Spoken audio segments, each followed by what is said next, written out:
The name of our lesson, the book of Revelation revealed, part 4.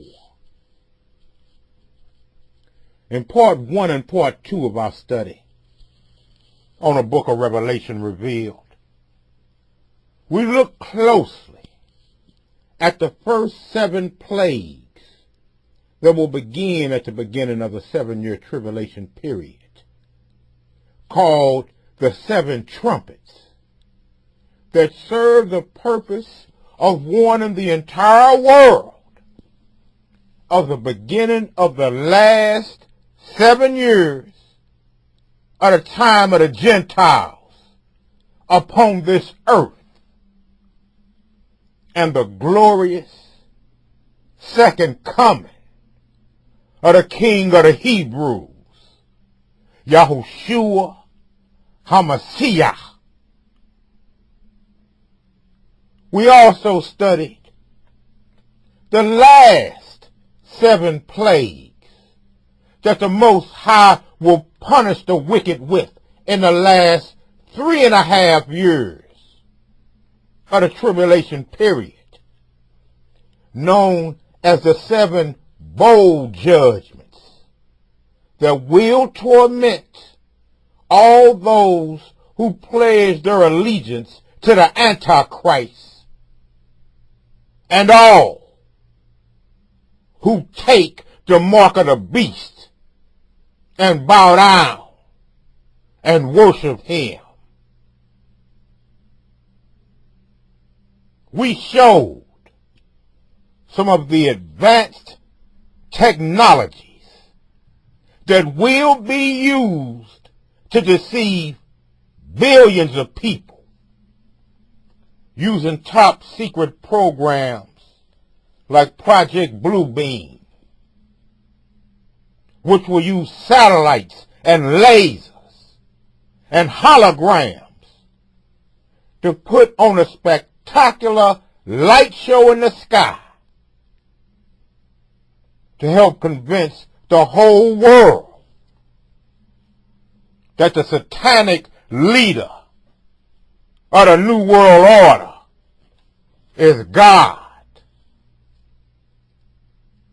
And with the understanding of how lifelike 3-dimensional holograms are, you can then understand the trick the devil will use in having the Antichrist appear to be killed, receive the wound by a sword, and live. For it will be a 3D hologram that will appear to the world to be slain, and then imitating the resurrection of our Holy Messiah, out from behind the curtain will come the real Antichrist, who will miraculously speak and then demand that every man, woman, and child on earth take the mark of the beast and worship this fake, resurrected, satanic creature as God. And he will show great signs and wonders on earth, insomuch that if it were possible, they shall deceive the very elect. But guess what? It ain't possible to deceive the very elect, for we are snatching the drawers of this diabolical plan and revealing it to the lost sheep of the house of Israel worldwide right now, that you may be mentally and spiritually prepared for what we are now facing in these last days, you Israelites. For the heathens know what's to come. And even though I've been telling Israelites about these things going on 32 years, the evidence is right before our eyes. For the heathen will reveal it to you himself. For you got scared heathens in America who love this country, red, white, and blue through and through, call themselves patriots. They try to warn their fellow crackers of some of the satanic plots that are about to be unleashed upon them. And you get ready to see another example, because we ain't scared of some of these man-made devices been seen flying through the skies all over the world,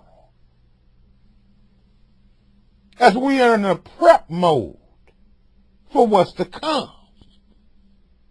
Once again, we're going to show you man-made UFOs, 3D hologram sky shows, alien creatures that they're going to have coming across your TV screens, spaceships. They have the ability to have dragons spitting fire on water using holograms. They can make whole cities sit on top of oceans.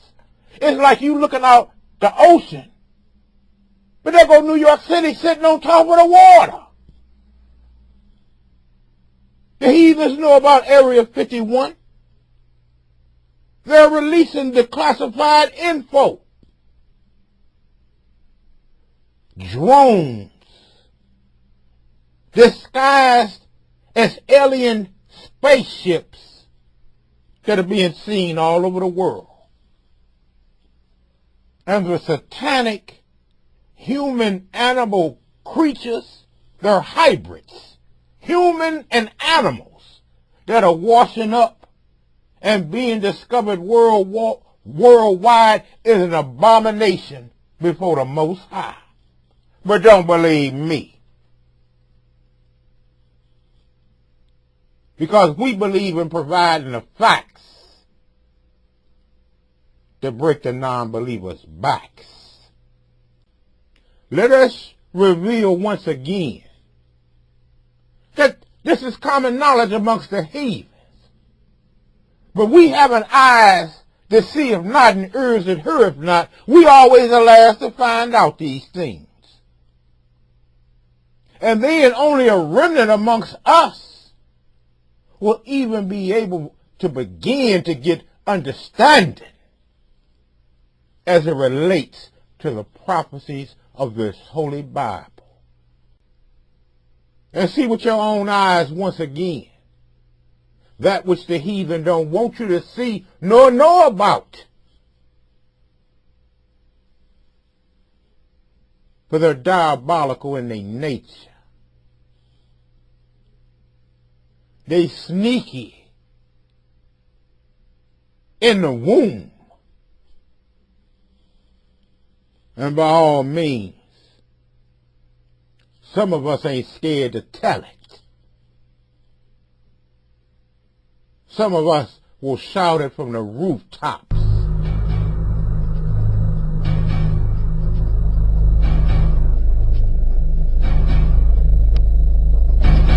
Alex, there's some people who are talking about a UFO invasion. I'm not sure that's going to happen, but what do you hear also about possibility of fake UFO landings, a false flag? Well, there's all sorts of false flags. We can have economic false flags, which always bring us into a greater crisis, which gives the New World Order more control. We have staged terror events. You know, there's so many different things that happen But I have, personally studied the UFO phenomenon for decades. I mean, who doesn't look at it? It's so interesting. And we're this tiny planet orbiting the sun, 2/3 of the way out here in the Milky Way galaxy. And so I'm not saying that I don't believe that there isn't other life forms in the universe. I'm not saying that we're alone. But chances are we're in the middle of nowhere, and most of these civilizations and creatures probably don't care too much about us. And so I don't go there. People have trouble enough dealing with Northcom training to put the American people in FEMA camps and gun confiscation going on by the National Guard in Illinois when that's in the mainstream news.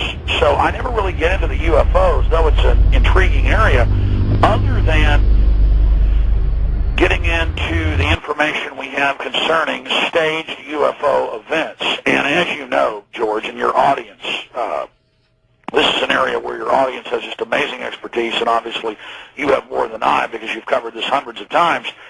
But we know that there are declassified U.S. government plans that have been in even mainstream news for the last 15 years or so to project with giant hologram projection systems a 300-yard tall Buddha or Jesus or Muhammad.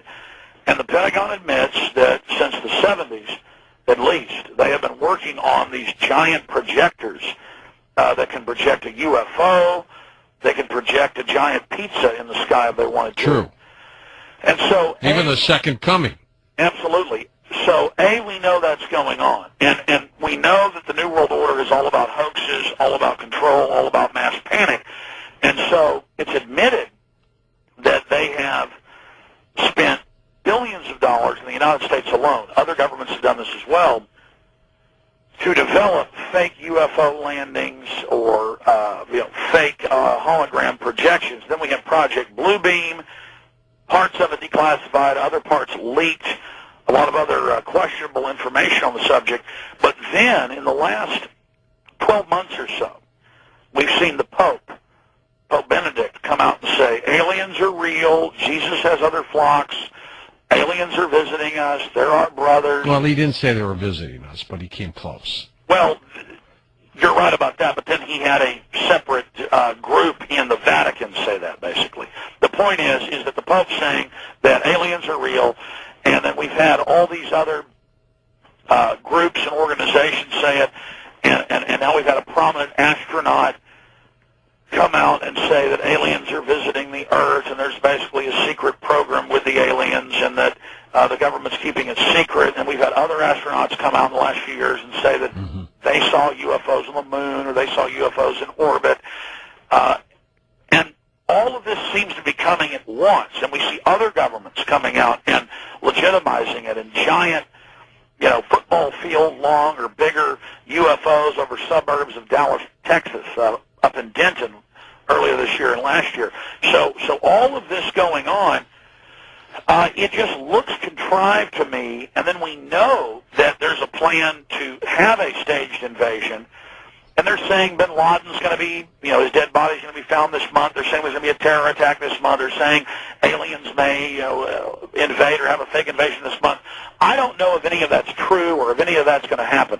All I know is I have never seen, George, such a legitimizing in the mainstream. I mean, Larry King Live. Oh, I know, numerous times. I mean, every time I'm in a restaurant or I turn on the television, it seems like 6-7 times this year, and I hardly ever tune in, so it must be a lot. Larry King Live's talking about it being real and having all these guests, and other television programs, mainline news shows are saying it's real, and the government's saying get ready for something big, and all the disclosure projects and groups that are out there.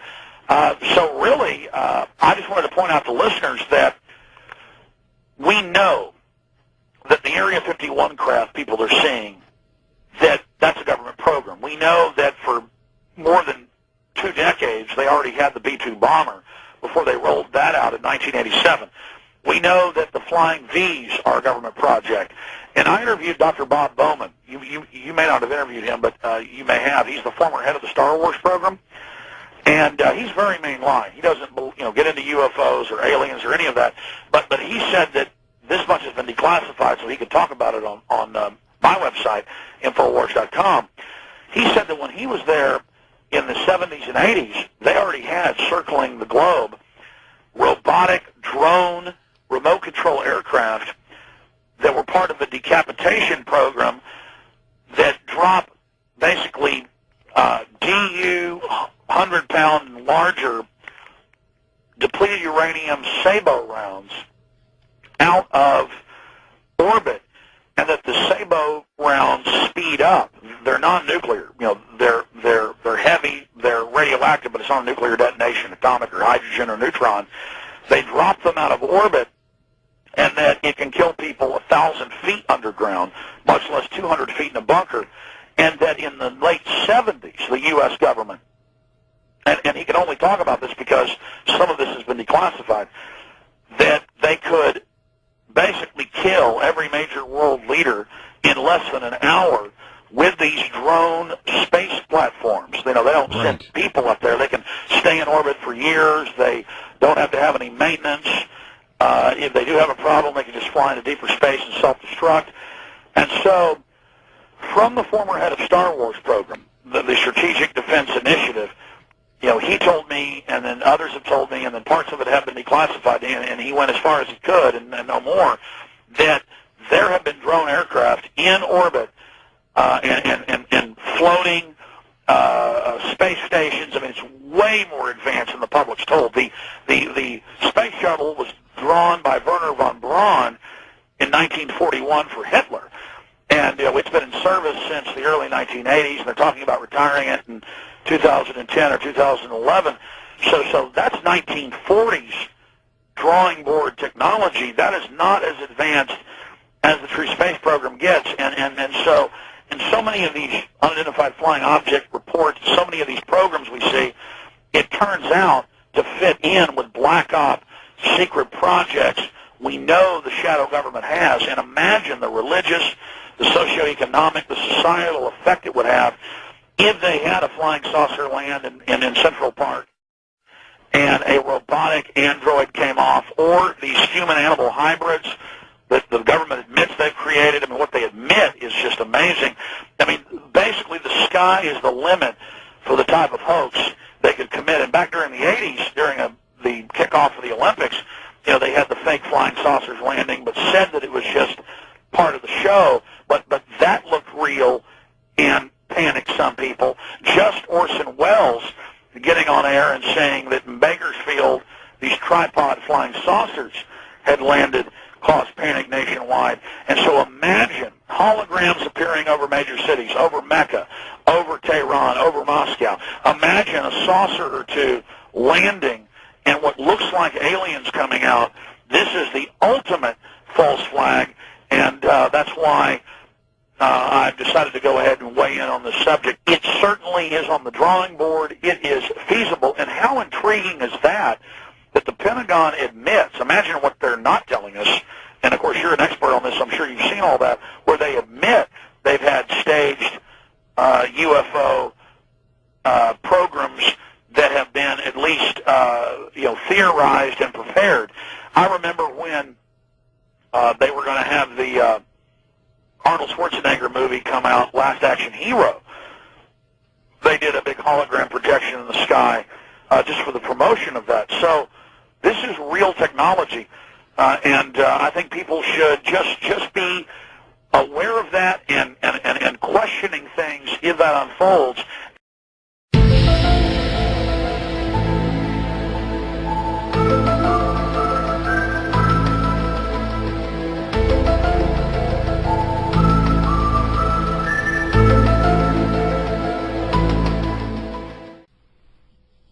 So without question, heathens are well aware of some of the things that are taking place on this earth. If y'all completely understood the video that you've seen and realized that the technology exists right now as we live for these things to be taking place worldwide, put a 7 up in here if you understand that. For when these things are unleashed upon the unsuspecting minds of the world,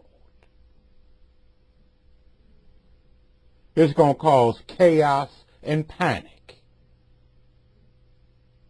But we blow the trumpet in Zion and warn our people that they can use the sky for the TV screen in high definition, using optic lasers and satellite feeds. And it's going to be a sky show this world has never seen. Think about it. Heathens have always been fascinated by what? Fireworks. They love on the 4th of July to see them fireworks exploding and streaking through the sky. Their heads going to be pulled up in rapt attention, and they're going to get the show of a lifetime, and many of them going to fall for it. But we arm you with what you need, Zion, that you might be prepared for the day of battle. Todah! Continuing. In part 3 of our lesson, the book of Revelation revealed, we studied the destruction of the whore that sitteth upon many waters, religious Babylon, represented by the Roman Catholic Church of today, which still carries on the pagan traditions and rites of the original Babylonian mystery religion, started by the evil Semiramis in ancient Babylon.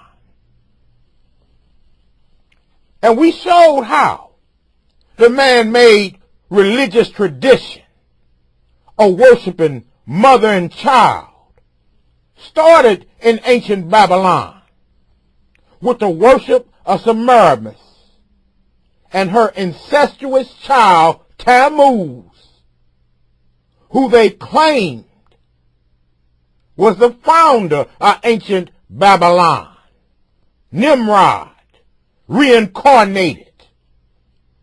And we even revealed the winter pagan festival, celebrating Tammuz's birthday on December the 25th every year, and how that tradition still takes place under the name of Christmas to this day. We revealed the prophecy of religious Babylon's destruction in the middle of the 7-year tribulation period, when this great whore religion would be betrayed by the 10 kings of the common market European community, who will destroy her and eat her flesh and clear the path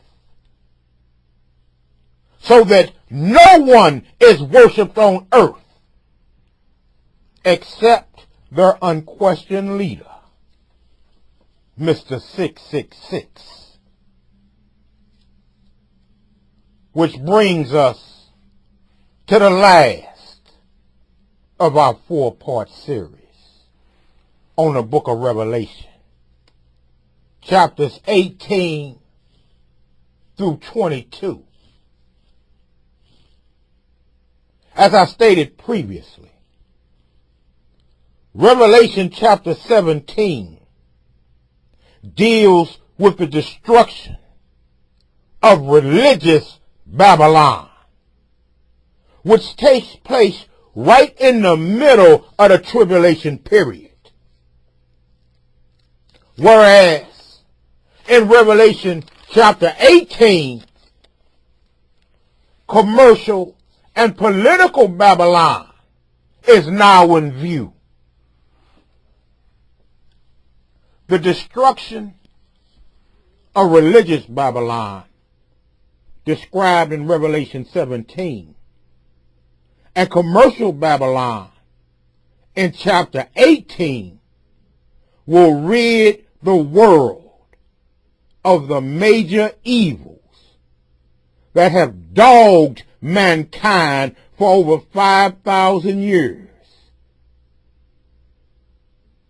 We have already seen the destruction to be unleashed on religious Babylon in part 3, in the middle of the tribulation period. But the destruction of the commercial and governmental systems of the New World Order will not take place, however, until the end of the tribulation period. If you understand the difference between those two, put a 3 up in her. Religious Babylon faced her end in the middle after the first 3.5 years, where the commercial, political, and governmental systems of Babylon, the New World Order, the last world ruling empire, won't meet its end until the end of the 7-year tribulation period. Todah, continuing. The destruction of the commercial and governmental systems will not take place until the end of the tribulation period. Babylon, the mother of harlots of chapter 17, will be destroyed by the kings of the earth. The Babylon of chapter 18 of the book of Revelation will be destroyed by the judgments of the Most High Yah. Check this. The kings who destroy the mother of harlots of Revelation chapter 17, they rejoice. In the Babylon of Revelation chapter 18, the kings and merchants of the earth lament and weep for her. With that being understood, let us begin our study of chapter 18 by first reading Revelation chapter 18 verses 1 and 2. 2 verses. And with all your getting, get you understanding. In Revelation chapter 18 verses 1 and 2 we read, "And after these things I saw another angel come down from heaven, having great power." After seeing what things? The things that we read about in Revelation chapter 17, the destruction of religious Babylon. Again, verse 1. "And after these things, I saw another angel come down from heaven, having great power, and the earth was lightened with his glory. And he cried mightily with a strong voice, saying, Babylon the great is fallen, and has become the habitation of devils, and the hold of every foul spirit, and a cage of every unclean and hateful bird." Babylon the Great is represented here by commercial Babylon, the worldwide corrupt commercial, social, and political system represented by the New World Order that will be destroyed at the end of the tribulation. It compromises the one world government that the Antichrist will reign over during his final 3.5 years upon his throne. Verses 3 through 6 of Revelation chapter 18. Let's read carefully. we read, "For all nations have drunk of the wine of the wrath of her fornication, and the kings of the earth have committed fornication with her. And the merchants of the earth are waxed rich through the abundance of her delicacies." And I heard another voice from heaven saying, "Come out of her, my people, that you be not partakers of her sins, and that you receive not of her plagues. For her sins have reached into heaven, and Yah hath remembered her iniquities. Reward her, even as she rewarded you, and double unto her double according to her works. In the cup which she hath filled, fill to her double. Come out of her, my people." This is a call for Yah's people, Yisrael. All 12 tribes worldwide, to disengage and disentangle themselves from the beast system upon the earth and never take the mark of the beast. Oftentimes, my brothers and sisters of the tribe of Judah, we forget about our other 11 little brothers scattered throughout the diaspora. This will be a call in the land that they're in, for the beast system will be there too, to make themselves set apart. Do not go to. Come out of her. For we have received the instructions before from amongst the people that we dwell. Of course, those of us in Judah and America, we should not be caught up into the beast system and be prepared to come up out of her. There should be teachers and elders in Central and South America, where some of the other tribes are, teaching them the same thing. Be prepared to come up out of her, up out of this land we in right now. For remember, the new world order will be a one world government during this time. For all the nations of the world will unite. This is the key to understanding.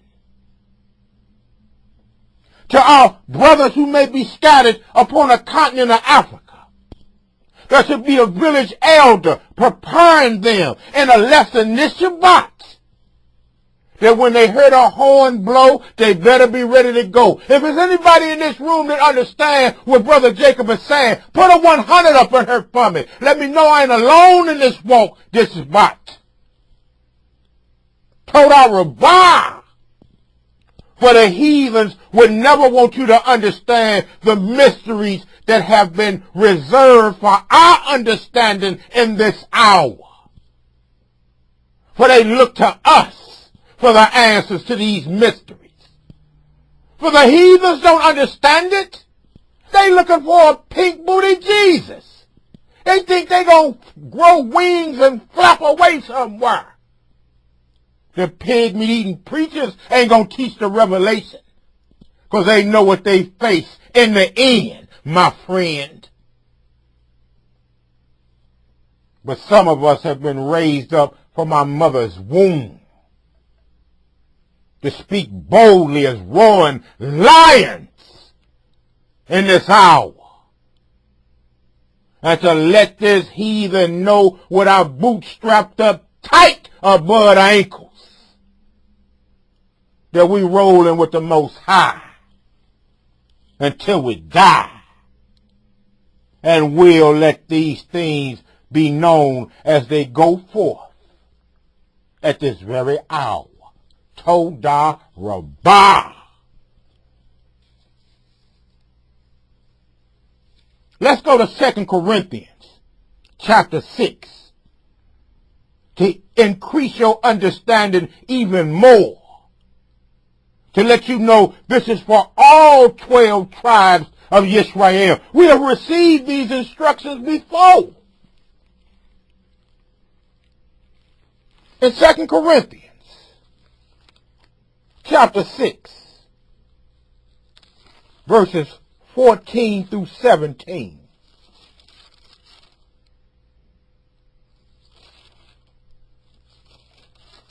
We read,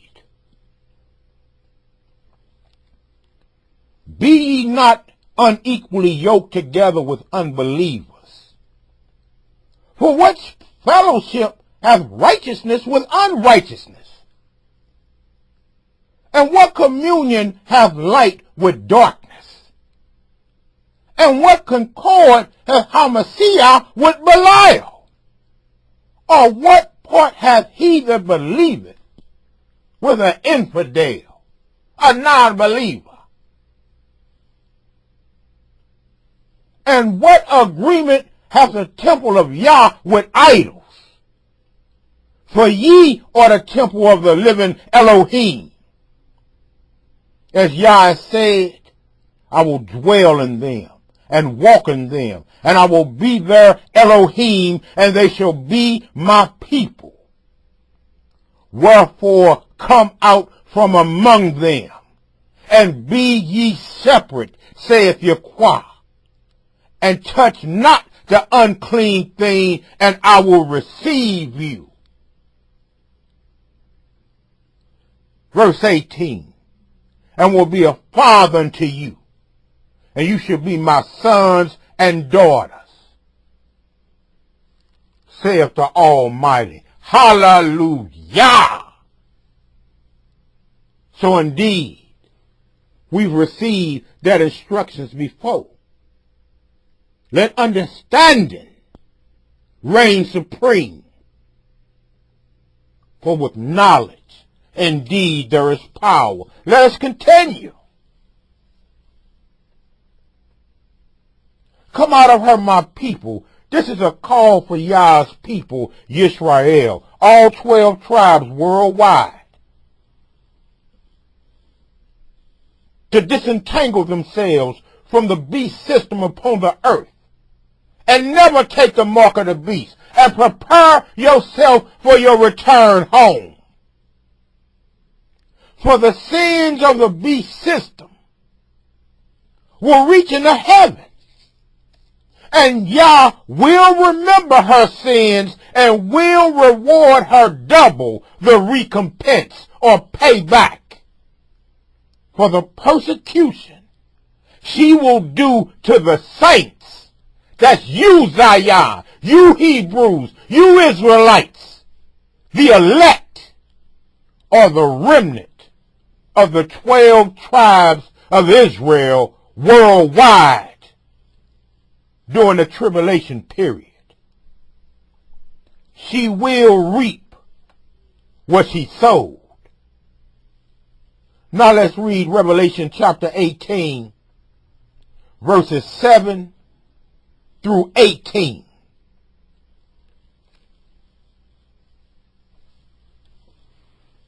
In Revelation chapter 18,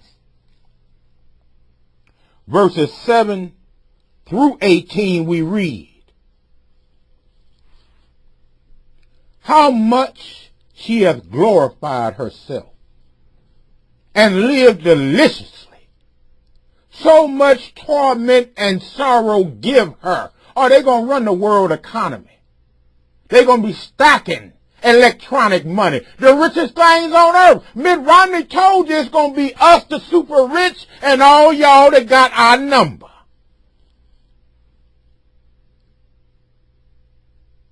For she saith in her heart, I sit a queen and am no widow, and shall see no sorrow. These heathens going to be living in their paradise. Therefore shall her plagues come in one day, death and mourning and famine, and she shall be utterly burned with fire, for strong is Yahweh Elohim who judgeth her. Stop! Can't y'all clearly see who judges the Babylon of Revelation chapter 18 is the Most High. Whereas the mother of harlots was brought down by them 10 kings who betrayed her. Continuing. Verse 9. And the kings of the earth who have committed fornication and lived deliciously with her shall bewail her and lament for her when they shall see the smoke of her burning. These were the same kings who killed religious Babylon and rejoiced. But this is the death of the commercial, political, and governmental worldwide system of the New World Order headed by the Antichrist. They're going to weep like hell. For it's the end of the world as they know it. Standing afar off for the fear of her torment, saying, Alas, alas, that great city Babylon, that mighty city, for in 1 hour is thy judgment come. And the merchants of the earth shall weep and mourn over her. For no man buyeth their merchandise anymore.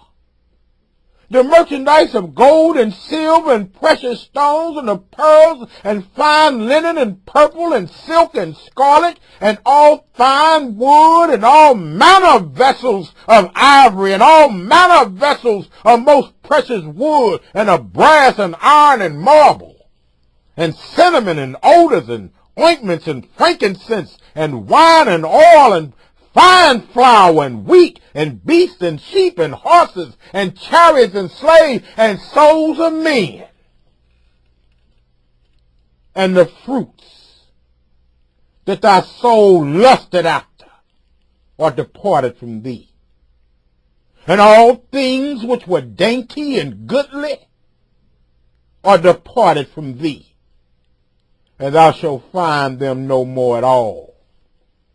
The merchants of these things which were made rich by her shall stand afar off for the fear of her torment, weeping and wailing,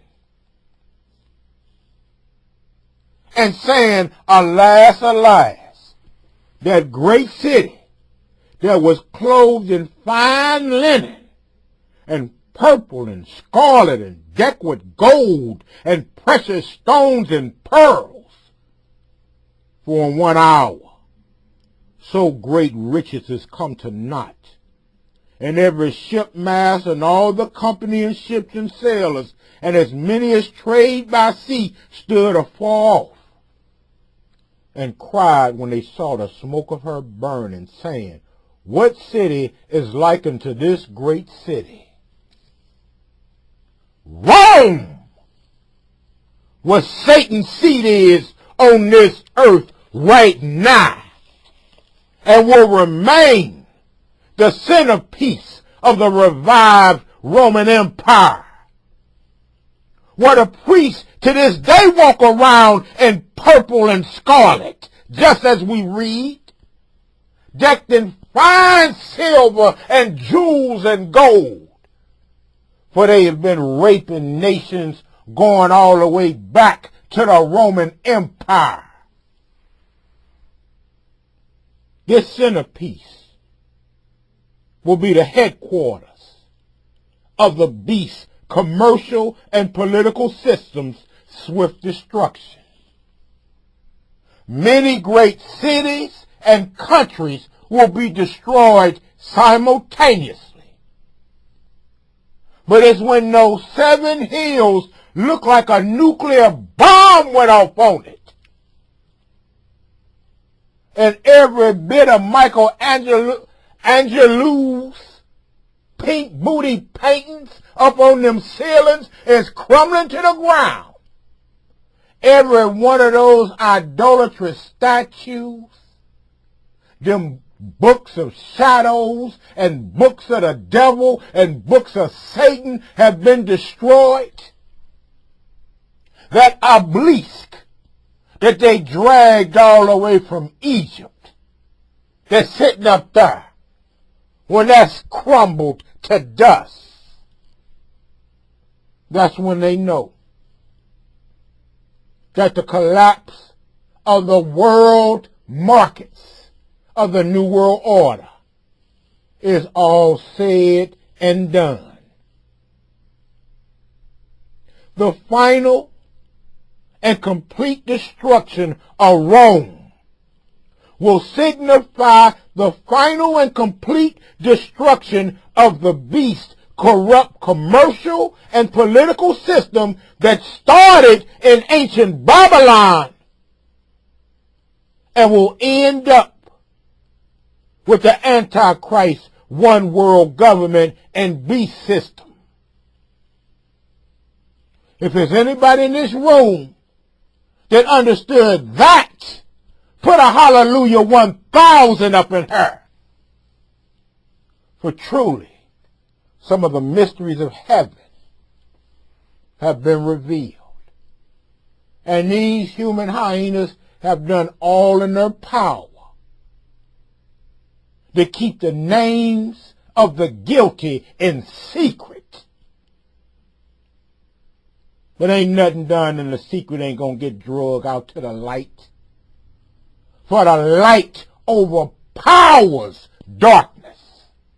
Toda Rabbah. Let us continue.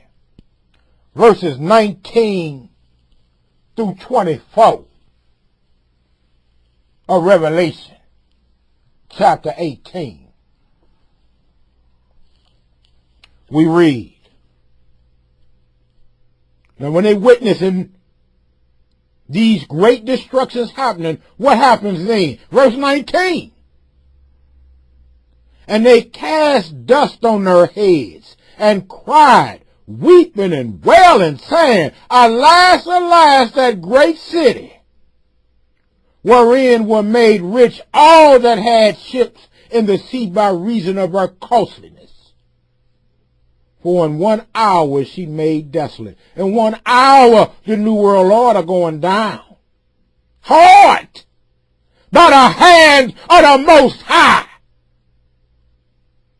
Rejoice over her, thou heaven, and you holy apostles and prophets. For the Most High hath avenged you on her. We are told to rejoice, Zion, when we see these things coming. I can't wait to see heathens low running in a state of panic, knowing the end is at hand. Verse 21. And a mighty angel took up a stone like a great millstone and cast it into the sea, saying, Thus with violence shall that great city Babylon be thrown down, and shall be found no more at all. And the voice of harpers and musicians and of pipers and trumpeters shall be heard no more at all in thee. And no craftsman, or whatsoever craft he be. Ain't gonna be no more Michelangelo statues shall be found any more in thee. And the sound of a millstone shall be heard no more at all in thee. And the light of a candle shall shine no more at all in thee. And the voice of the bridegroom and of the bride shall be heard no more at all in thee. For thy merchants were the great men of the earth. For by thy sorceries were all nations deceived. Rome has had a stranglehold on this earth going all the way back to the days of Julius Caesar until now. And it will all come to an end because they picked up on the ancient that came out of Babylon. And that's where its seat remains and to this day.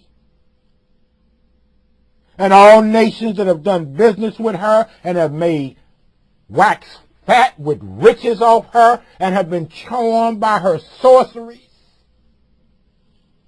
they got to pay.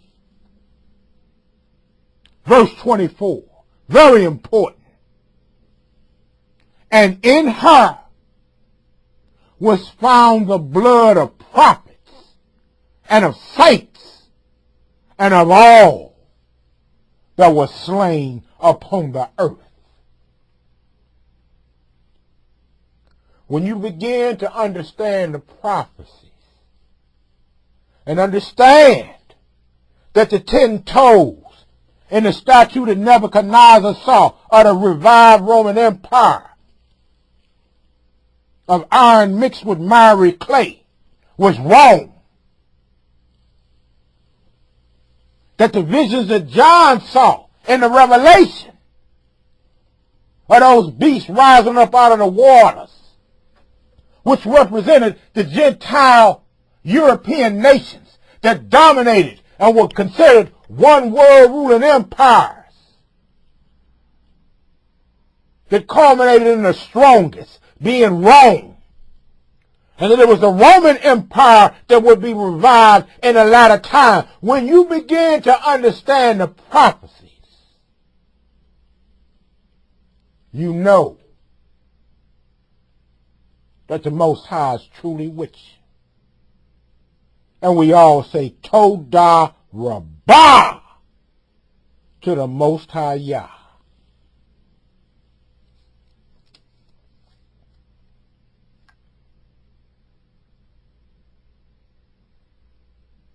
Let us continue.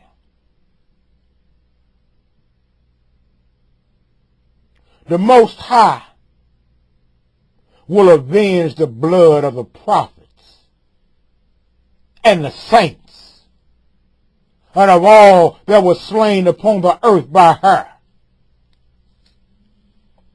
Revelation chapter 19 and chapter 20 brings the climax of the book of Revelation. The return of Yeshua to establish his earthly kingdom. Chapter 19 is one of the most dramatic chapters in all the manuscript. In chapter 18,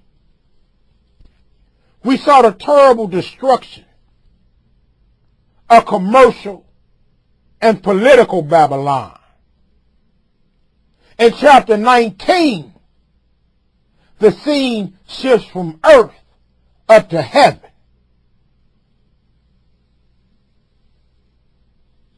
Let's read Revelation chapter 19.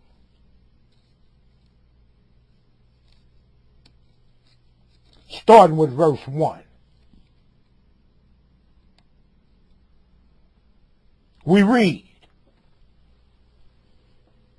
and after these things, after what things?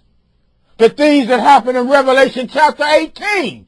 The destruction of commercial, political, and governmental Babylon. The destruction of the last remnants of the New World Order. Again, Revelation chapter 19, verse 1. And after these things, I heard a great voice of much people in heaven saying, Hallelujah! Salvation and glory and honor and power unto Yahweh our Elohim. For true and righteous are his judgments. For he hath judged a great whore, which did corrupt the earth with her fornication, and hath avenged the blood of his servants at her hand. And again they said, Hallelujah. And her smoke rose up forever and ever. And the 24 elders and the 4 beasts fell down and worshipped Yah that sat on the throne, saying, Amen. Hallelujah. And a voice came out of the throne saying, Praise our Elohim, all ye his servants, and ye that fear him, both small and great. And I heard, as it were the voice of a great multitude, and as the voice of many waters, and as the voice of mighty thunderings, saying, Hallelujah! For Yahweh Elohim omnipotent reigneth. Let us be glad and rejoice, and give honor to him. For the marriage of the Lamb is come, and his wife have made herself ready. And to her was granted that she should be arrayed in fine linen, clean and white, for the fine linen is the righteousness of saints. And he saith unto me, Write, Blessed are they which are called unto the marriage supper of the Lamb. And he saith unto me, These are the true sayings of the Most High. And I fell at his feet to worship him. And he said unto me, See thou do it not. I am thy fellow servant, and of thy brethren that have the testimony of Yeshua. Worship Yah, for the testimony of Yeshua is the spirit of prophecy. This is what the non-messianic maniacs will never get. Verse 11. And I saw heaven open, and behold, a white horse, and he that sat upon him was called Faithful and True, and in righteousness he doth judge and make war.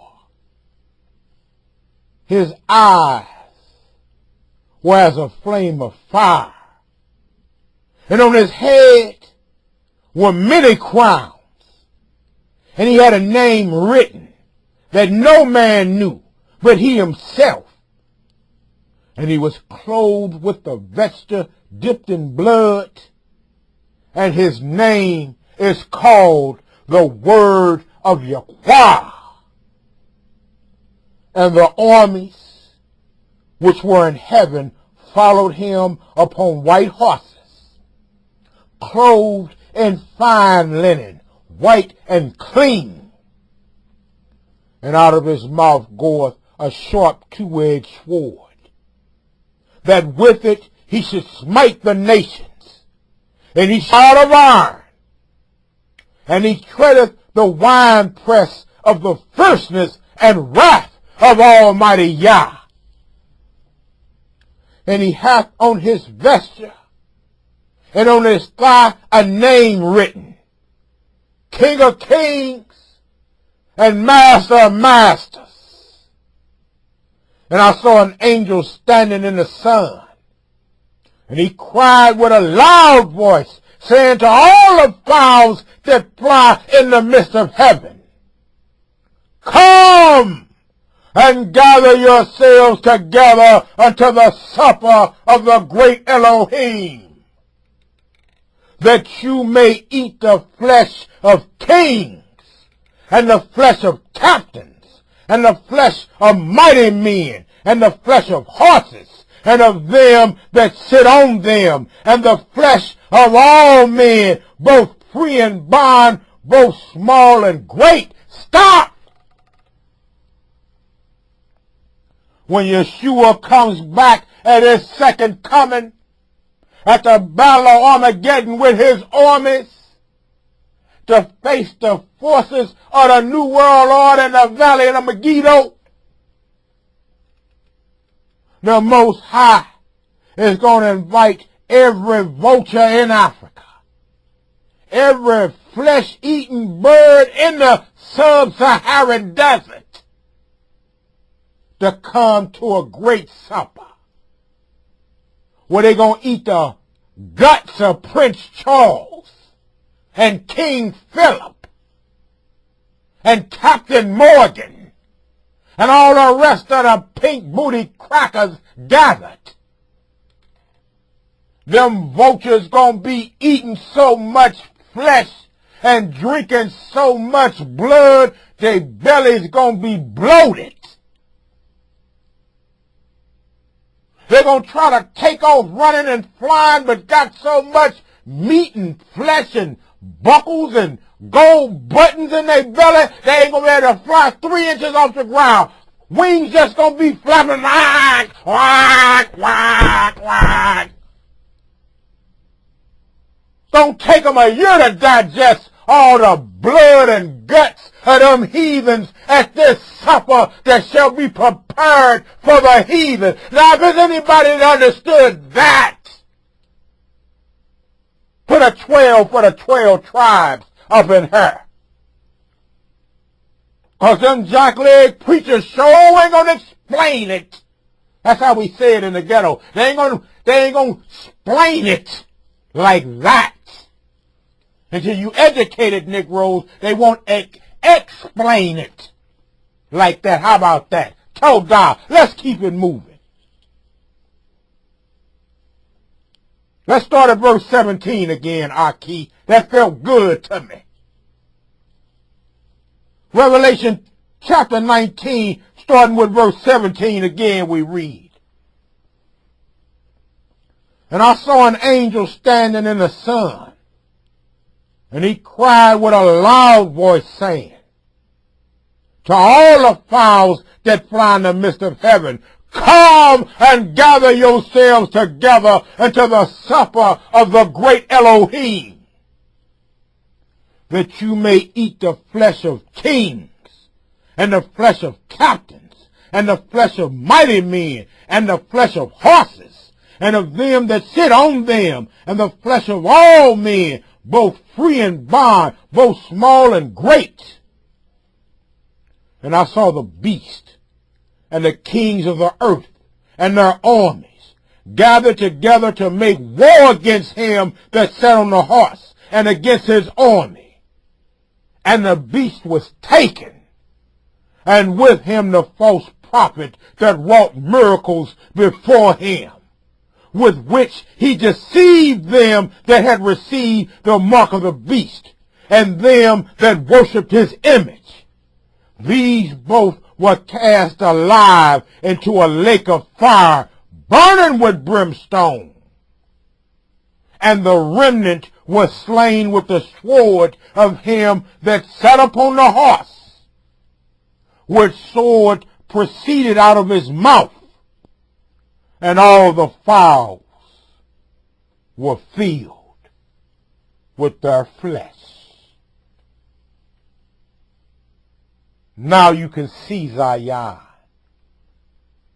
why T.D. Snakes and Cash Float Allah wouldn't touch the book of Revelation with a 10-foot pole and upset some of them parishioners. They might be scared to come back and get some more money next week. We will not teach the book of Revelations, for it scares the peoples.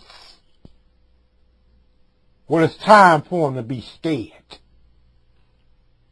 But transfer that fear from Hashatan, for who it should be reserved for, the Most High Yah.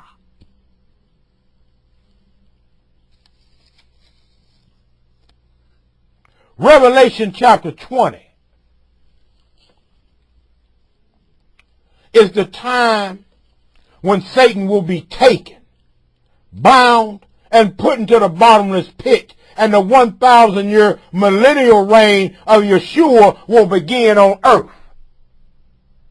Now, we got some Hebrews that we know who came out of the blue, as far as I'm concerned, with a crazy man-made doctrine called preterism, where they said all these things, y'all, took place 2,000 years ago. Everything that we read up into Revelation 19, all this happened 2,000 years ago. I beg to differ. for the technology today that y'all saw on that 10-minute clip earlier. Y'all know none of that technology existed back then. Did it? Only a moron could believe something like that. Now, we living right now in the 1,000-year millennial period, and Satan been bound. Why is all this wickedness taking place all over this planet? It's a crazy man-made doctrine, and we ain't having it.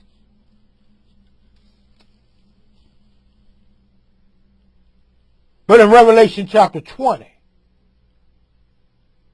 we shall see. This is the time when Satan will be taken, bound, and put into the bottomless pit. And the 1,000-year millennial reign of Yahushua will begin on earth. It's to come. It ain't took place no 2,000 years ago. Let's start with Revelation chapter 20, verses 1 through 5. Let's start there, please.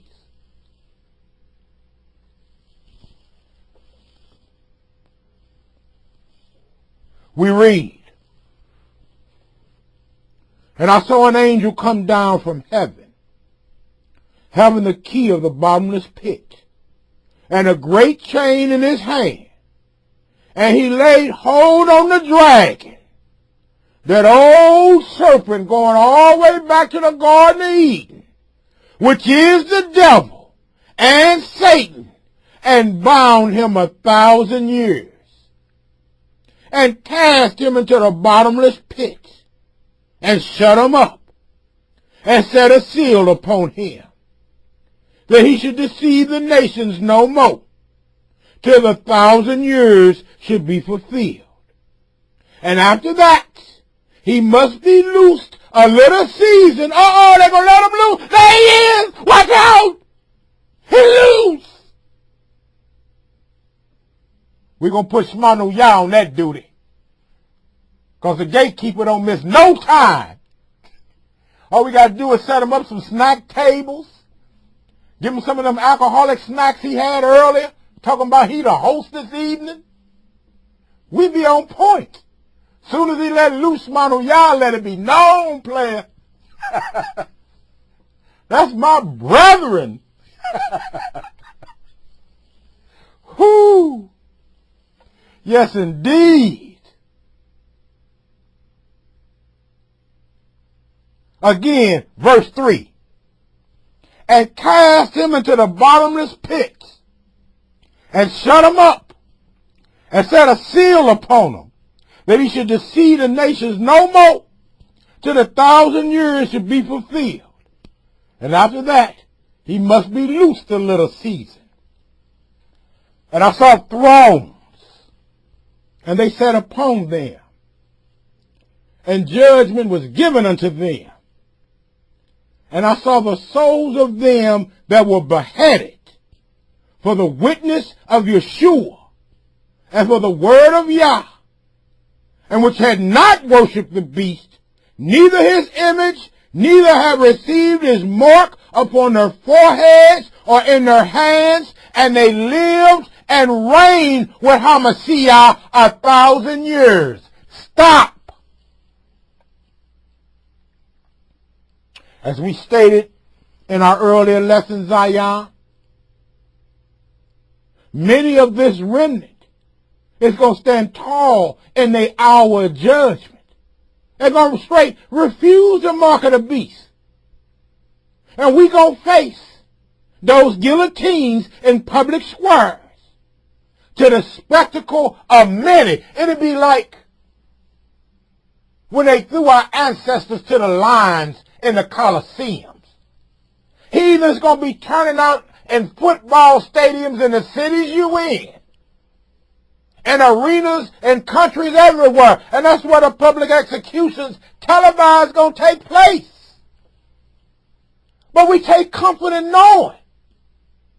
But for standing on the witness of Yeshua and on the word of the Most High, and telling the beast to kiss our black rear ends and stick that mark so far up his rear end, it'll be a calculator for him. And feeling that split second of pain, your reward is not only the kingdom, but an early resurrection to enjoy the 1,000-year millennial reign of Hamashiach. If there's anybody in this room that understood that, put a 100 up in her. For that's truly what we just read. Those brave who love the Most High and trust in His works and were true saints and became legendary martyrs for the word of Yah shall truly enjoy that 1,000-year reign of Hamashiach. Todah Rabbah.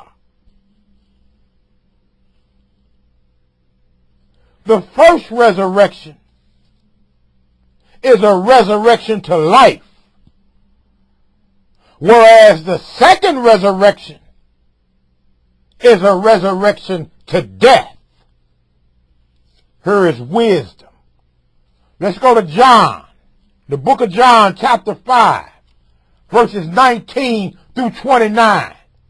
Somebody this Shabbat gonna understand.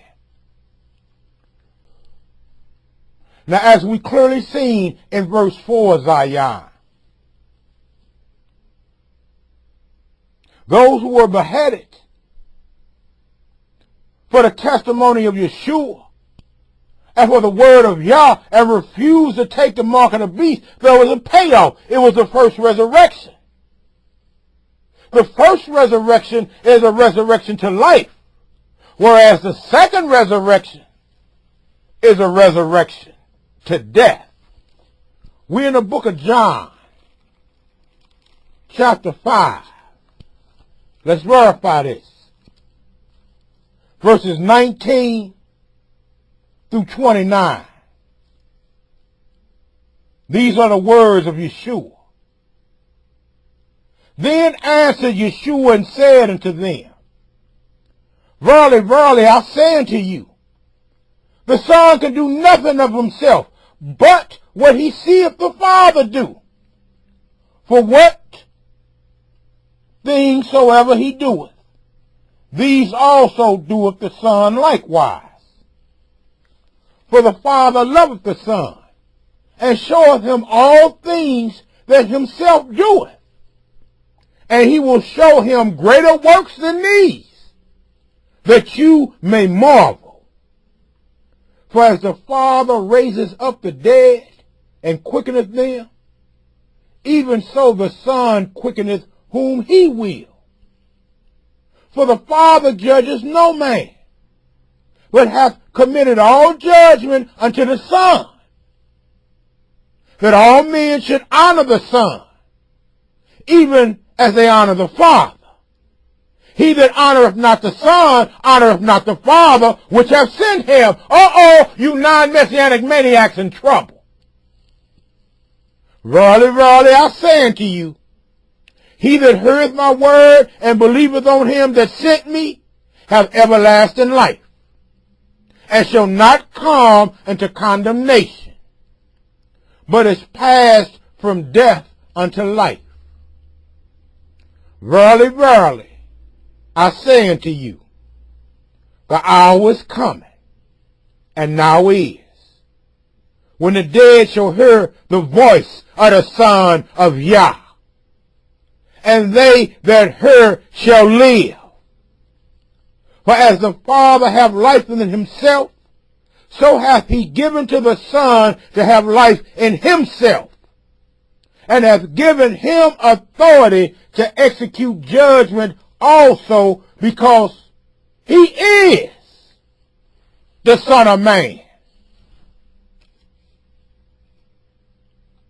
Marvel not at this, for the hour is coming, in the which all that are in the graves shall hear his voice, and shall come forth, they that have done good until the resurrection of life, and they that have done evil until the resurrection of damnation. So not only will just those who had their heads cut off for the mark of the beast be able to enjoy the millennial period, so will many of the saints, Zion, who were martyrs and can give testimony, personal testimony of their heroic deeds that gained them the 1,000-year blessing in the millennial reign of our holy Messiah. The heathens hate that you can even begin to comprehend and understand this, Zion.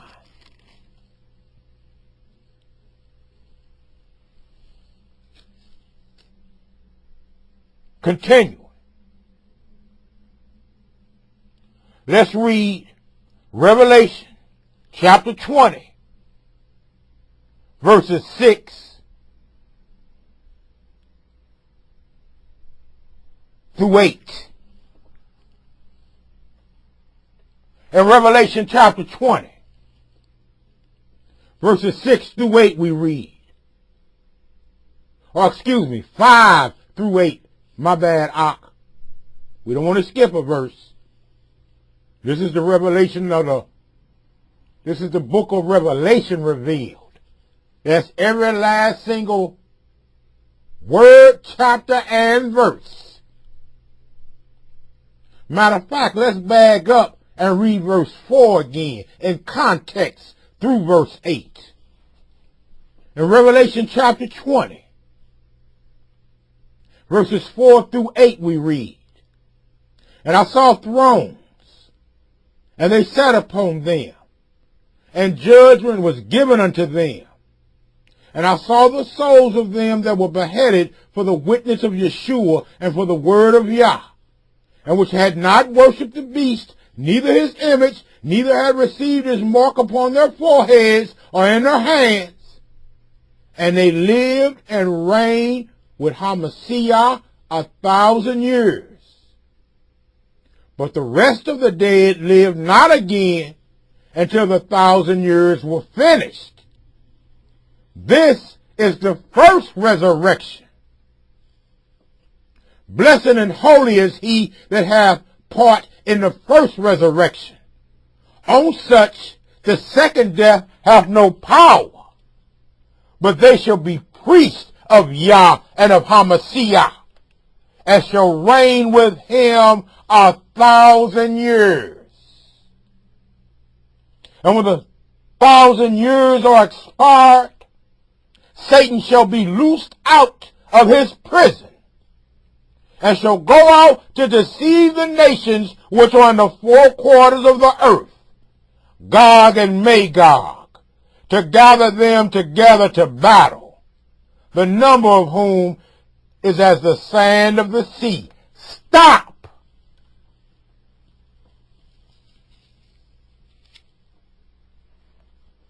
In verse 8, in reference to Gog, Magog, the use of these names here, and in Ezekiel, chapter 38 and 39, has confused many.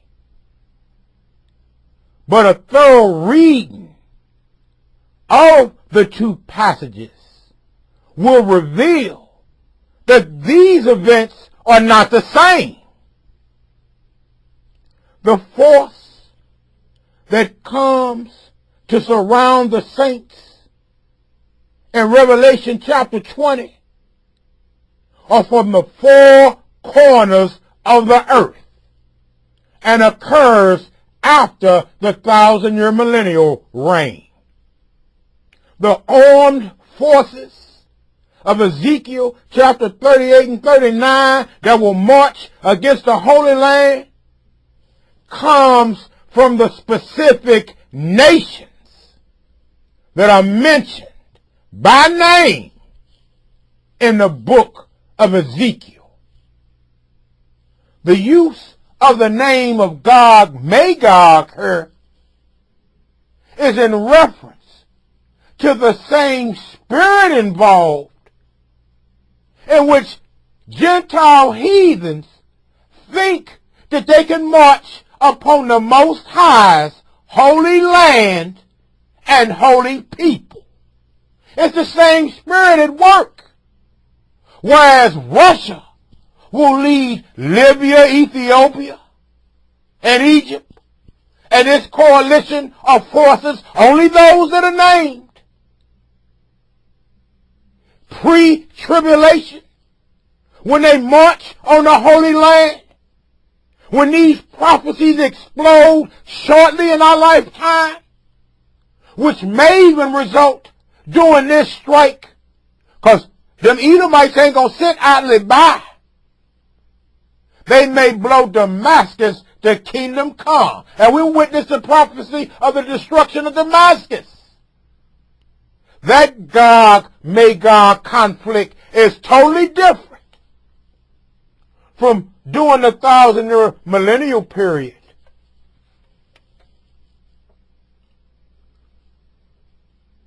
When those Gentile nations which will be allowed to live and procreate just as the chosen people are living and procreating and repopulating the earth during the 1,000-year millennial period. For those original Gentiles that make it will be our handmaids and servants. Or we'll pick and choose and keep during those 1,000-year millennial period. And once they populate and move to the outskirts and other lands, once a year they got to come up and pay homage unto our Elohim and recognize that we the chosen. Well, y'all can imagine it after 1,000 years. And man still having free will. Some of those will be dissatisfied. And when Lucifer get let loose again, it ain't going to take a whole lot of whispering in their ears for them to think that they can come and bomb rush the Holy Land with the saints in it after 1,000 years with our Messiah sitting there, y'all. Now these fools ain't going to even be armed. It ain't going to be like the Gog-Magog war of Ezekiel 38 and 39 where they armed to the teeth. No, these are the Gentile nations, the offspring of our handmaids and servants, dissatisfied and mad, and it'll probably be some stiff-necked Hebrews, some huggy bear types, some of y'all bad seeds that's going to be sprinkled in during that 1,000-year millennial period might fall with them. They're going to come from the four corners of the earth. But it ain't going to even be no battle. Why? Let's continue to read to see. Again, let's start with verse 6, of Revelation chapter 20. And let us read. Verse 6. Blessed and holy is he that hath part in the first resurrection. On such the second death hath no power, but they shall be priests of Yah and of Hamashiach, and shall reign with him 1,000 years. And when the 1,000 years are expired, Satan shall be loosed out of his prison, and shall go out to deceive the nations which are in the four quarters of the earth, Gog and Magog, to gather them together to battle, the number of whom is as the sand of the sea. They're going to far outnumber the Gog and Magog of Ezekiel 38 and 39, for this band of heathen rebels led by that same Gog, Magog, Gentile heathen rebel rousing, think they can overthrow the holiness of our Elohim. Spirit is going to be at work in all four corners of the earth, and they're going to come rushing just like they did in Ezekiel 38 and 39 with the same consequences. And they went up on the breadth of the earth and compassed the camp of the saints about, and the beloved city. And fire came down from Yah of heaven and devoured them. And the devil that deceived them was cast into the lake of fire and brimstone, where the beast and the false prophet are, and shall be tormented day and night forever and ever. And I saw a great white throne, and him that sat on it, from whose face the earth and the heaven fled away, and there was found no place for them. And I saw the dead, small and great, stand before El, and the books were open, and another book was open, which is the book of life. And the dead were judged out of those things which were written in the books according to their works. And the sea gave up the dead which were in it, and death and hell delivered up the dead which were in them. And they were judged every man according to their works. And death and hell were cast into the lake of fire. This is the second death. And whosoever was not found written in the book of life was cast into the lake of fire.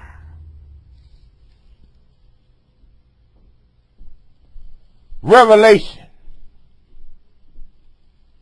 chapter 21 and chapter 22 contains a description of the eternal estate of the Most High's kingdom, centering in the New Jerusalem, that will come down from heaven to here on earth. Don't none of y'all believe that lie that Granny died and grew some wings and took off flapping and flapped her way all the way up to heaven. That ain't happening. New Jerusalem is coming down from heaven down here on earth. If there's anybody that already knew that, put a 7 up in her. Don't believe those old Christian fables and lies and religious man-made tales that somebody then died and then went on up to heaven. Oh, I know Uncle Rufus looking down, and I know he happy. He probably watching them some football and having to bury you a damn lie. Uncle Rufus still got cotton stuffed in his ass, laying over in that grave to the resurrection. They'd be like, wait a minute, what? What are you saying? You heard me. Then I got to leave because the fight getting ready to start. They don't want to hear the truth. But I'll tell you about your Uncle Lucy. I'll tell you about Auntie and Granny. Our hope is in the resurrection. Let us be spiritually minded and grown in this walk. We ain't got time for fairy tales and cleverly devised fables. Now, I know some of y'all saying that, Jacob, that was kind of rough. Well, I'm kind of a rough Hebrew. Tell me something. Hell, I don't know. But see, sometimes with Israel, you got to break it down to its bare necessities. You got to keep it, as a youngster say, 100. I make no apologies. Because I know some of you people fresh up out the church, y'all ears itching. Ooh, he talking some truth, but I never heard Reverend talk like that. I need a drink. Well, you go on and have you a drink and come on, sit back down and enjoy some more of this lesson. Because we're going to put it out there. We want to see you in the kingdom too. Because some of you Negroes got to be grabbed by the shirt and jawed awake. You got to be slapped hard upside the head to wake up. You ever tried to wake somebody up that was so hard and sleeping hard? You had to cut lights on and bang on doors and whoo! It can get rough. And with this people, it's always rough.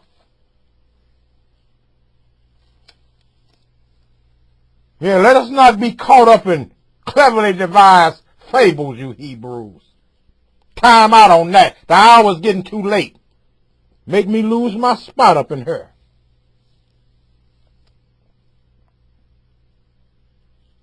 Again, Revelation chapter 21 and chapter 22 contains a description of the eternal estate of the Most High's kingdom, centering in the New Jerusalem that will come down from heaven to her on earth.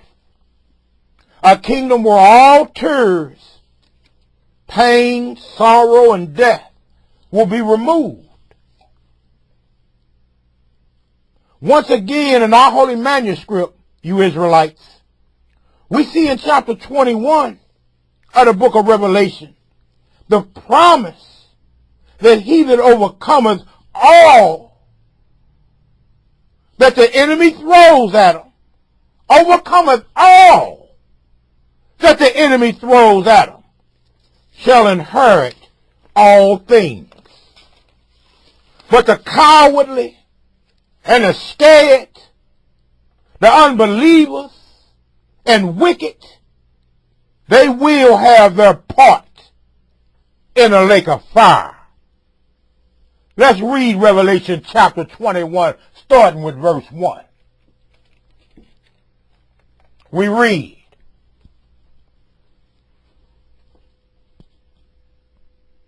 "And I saw a new heaven and a new earth. For the first heaven and the first earth were passed away, and there was no more sea.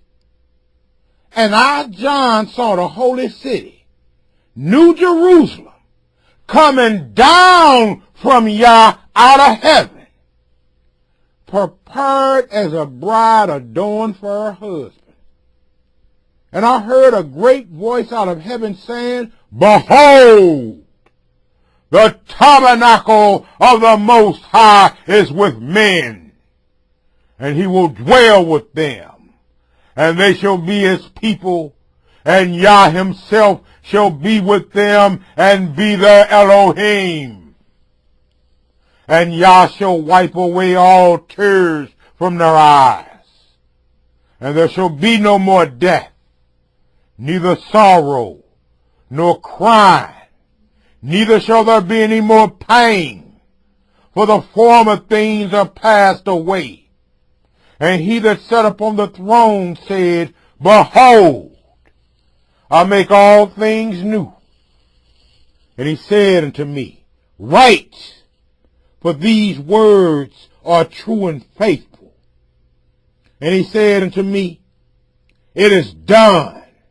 I am Alpha and Omega, the beginning and the end. I will give unto him that is athirst of the fountain of the water of life freely. He that overcometh shall inherit all things, and I will be his heir, and he shall be my son. But the fearful and unbelieving and the abominable and murderers and whoremongers and sorcerers and idolaters and all liars shall have their part in a lake which burneth with fire and brimstone, which is the second death.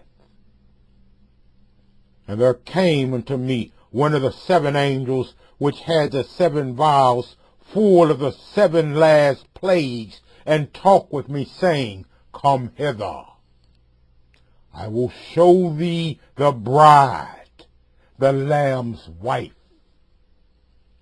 And he carried me away in the spirit to a great and high mountain, and showed me that great city, the holy Jerusalem, descending out of heaven from the Most High, having the glory of Yah, and her light was like unto a stone most precious, even like a jasper stone, clear as crystal, and had a wall great and high, and had 12 gates, and at the gates 12 angels, and names written thereon, which are the names of the 12 tribes of the children of Israel. Stop! Another reason these pink booty heathens don't teach the book of Revelation, because it ain't no Christian gate. The only way into New Jerusalem is through the gate of your ancestors. We of the tribe of Yehudah shall go back and forth in and out of New Jerusalem only through the gate of Judah. The descendant of the Danites can only go back and forth to the gate assigned to them. The gates of all the 12 tribes are assigned to those to go back and forth through their named gates. If it's anybody that understands that clearly this Shabbat, put another hallelujah 1,000 up in her. For the Christian look at you cross-eyed when you understand this, because they know they have no gate to walk through, and want to try to twist their lips and say Israel been done away with. Oh, we're Israel now, and you a damnable lie, you pink-booted stinking heathen. Told God, I knew somebody would get this. Let's continue. Let's start with verse 12 again, Aki. I'm feeling good like a Hebrew should this Shabbat. Y'all don't know, we almost didn't have this lesson. My internet was out for 2 days starting Wednesday. Call them crackers. I'm like, man, my internet been out 5 times in the past 30 days. Well, we can send somebody back out, but it'll be 2 days. I'm like, here we go. Here we go. This after unhooking this, hooking that. So finally, here come a Slavic-looking heathen, straight from Poland. No, he an agent. He don't even talk good English. He mess with one wire and jiggle another wire and get up. I said, what is you doing? I'm finished. I'm finished. Job is finished.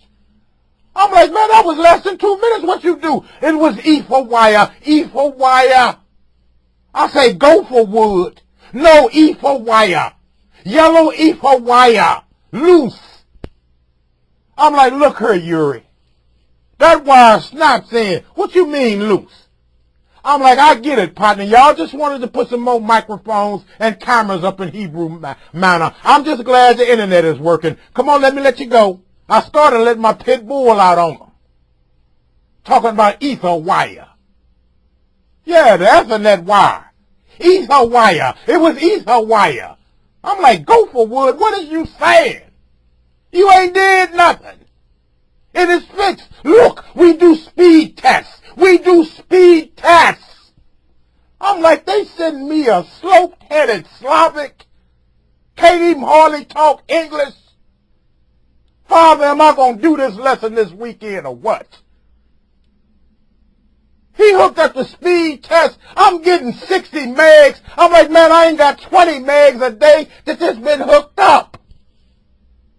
What you do to them wires? It is now fixed, Brother Jacob. We know who you are. Boy, y'all don't know what your Brother Jacob got to put up with around here. I don't know what that heathen did, but less than 5 seconds, we was good to go after being completely off the grid for 2 whole days. But as y'all can see why they monitored me. Because I don't care. I'm gone. I'm past that point. Let me state this again. The cowardly and the scared and the unbelievers, y'all got y'all part in the lake of fire booked. It's there.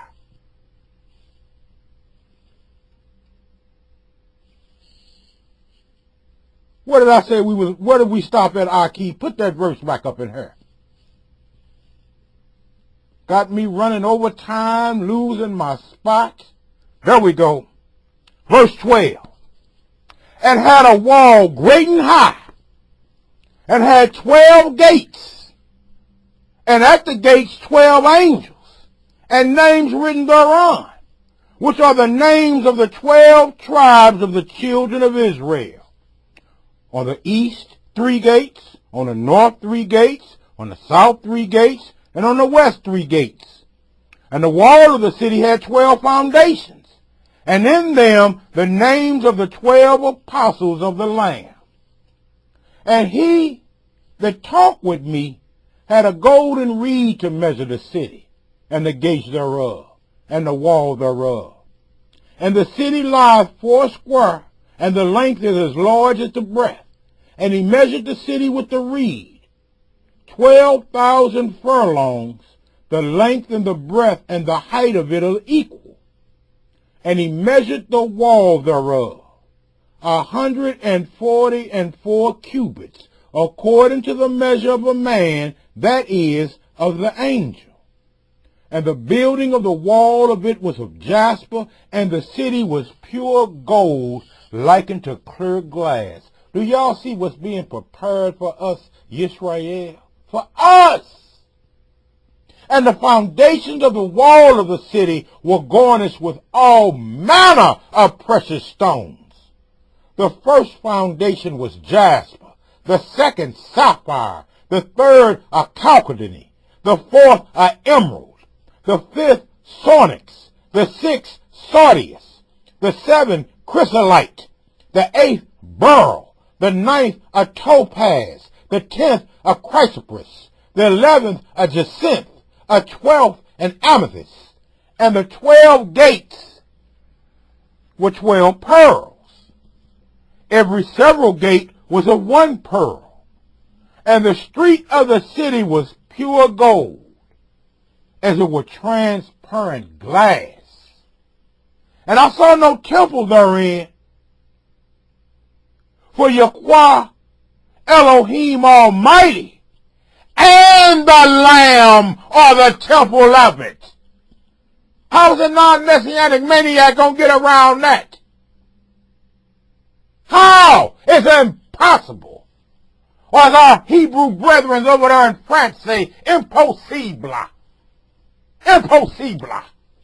It's impossible. You can't get around it. And the city had no need of the sun, neither of the moon to shine in it, for the glory of the Most High did lighten it, and the Lamb is the light thereof. And the nations of them which are saved shall walk in the light of it. And the kings of the earth do bring their glory and honor into it. And the gates of it shall not be shut at all by day, for there shall be no night there. And they shall bring the glory and honor of the nations into it. And there shall in no wise enter into anything that defileth, neither whatsoever worketh abomination, or maketh a lie, but they which are written in the Lamb's book of life.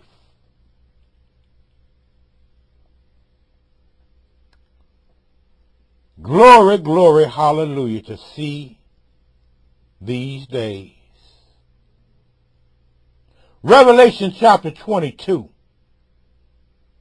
contains Yah's last message to his faithful servants. Let's read Revelation chapter 22, starting with verse 1. We read, "And he showed me a pure river of water of life, clear clear as crystal, proceeding out of the throne of Yah and of the Lamb.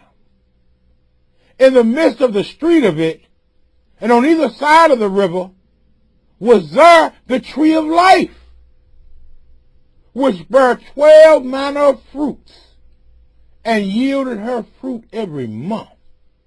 And the leaves of the tree were for the healing of the nations.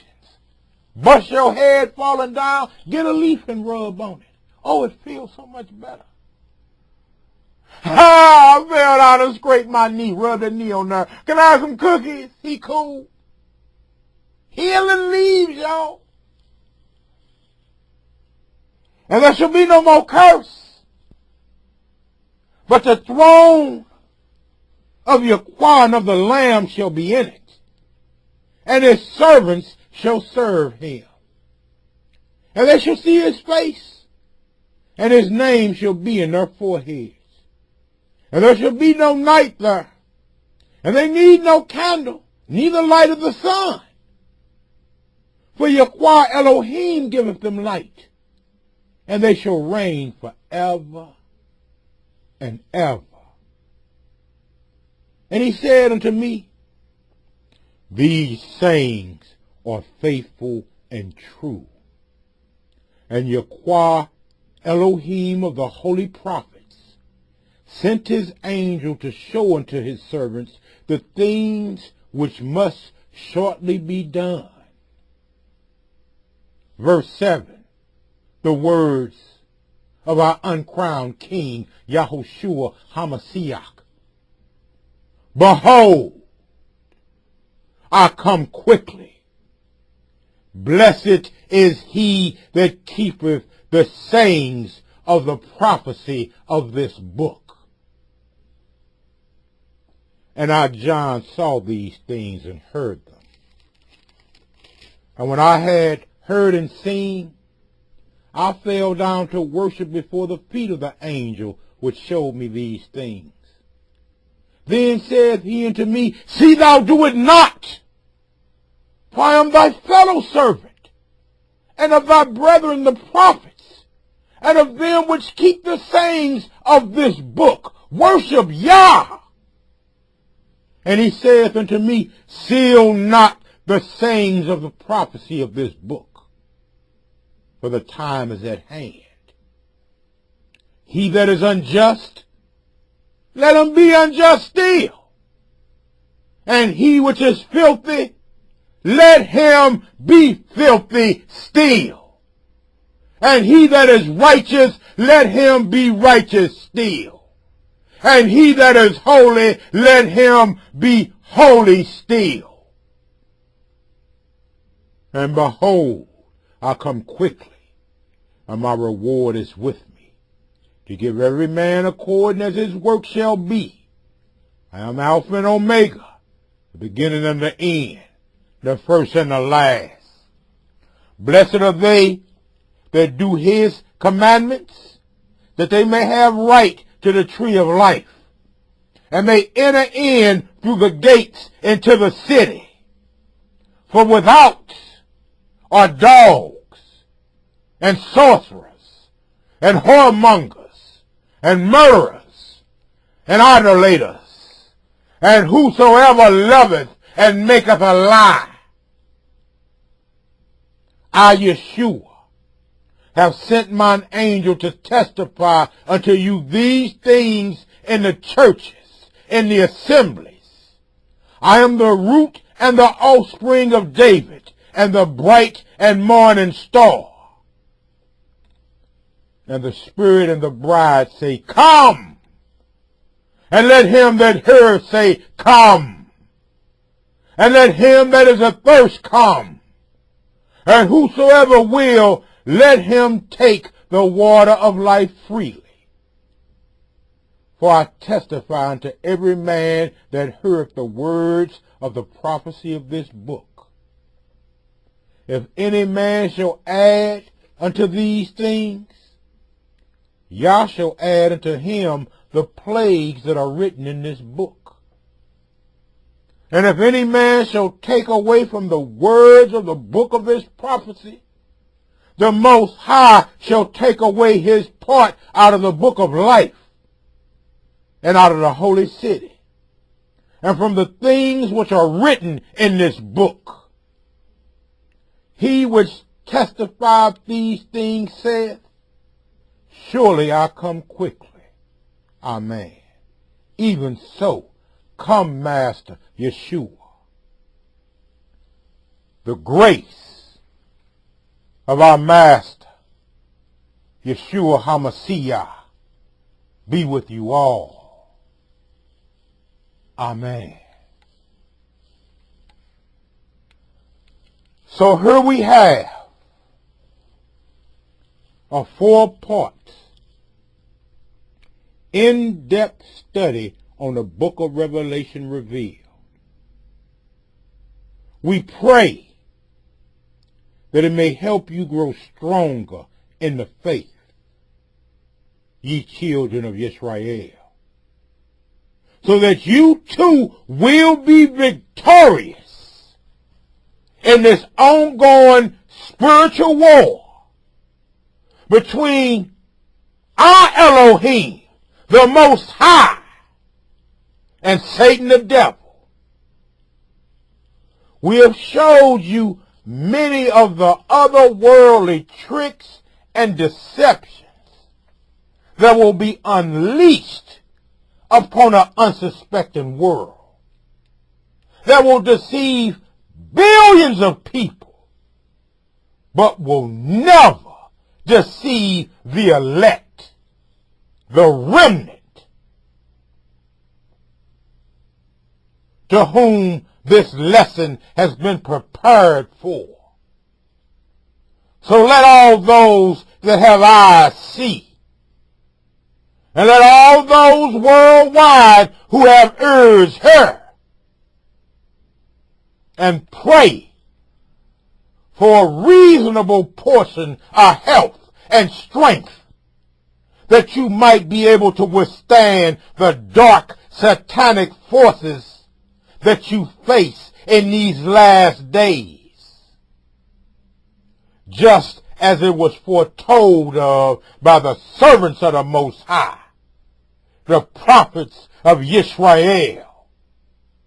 And be ever mindful, Zion, of the words of wisdom contained in the book of Ephesians chapter 6, verses 10 through 18. Let's go there right now.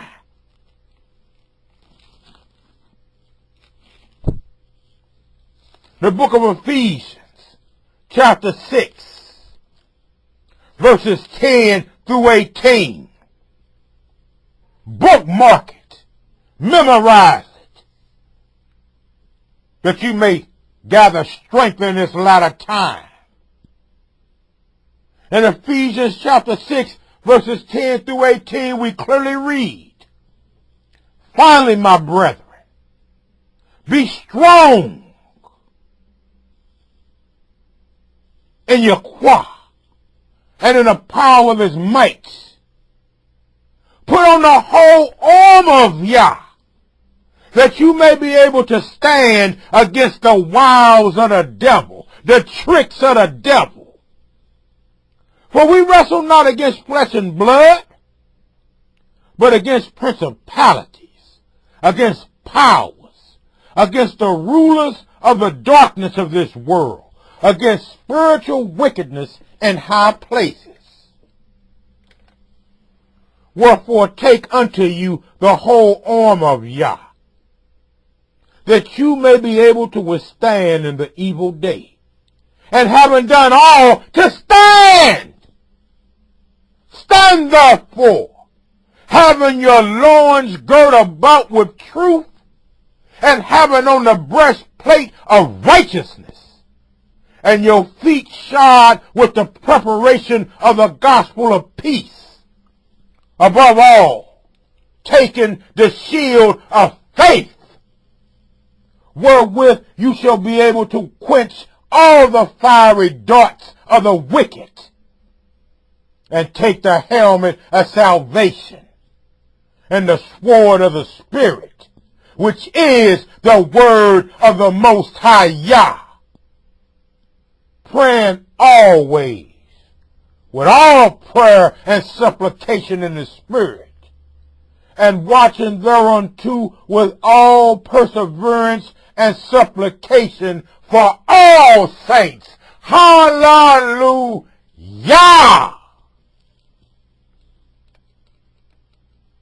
That's our lesson. The book of Revelation revealed, part 4. Shalom to the 12 tribes worldwide.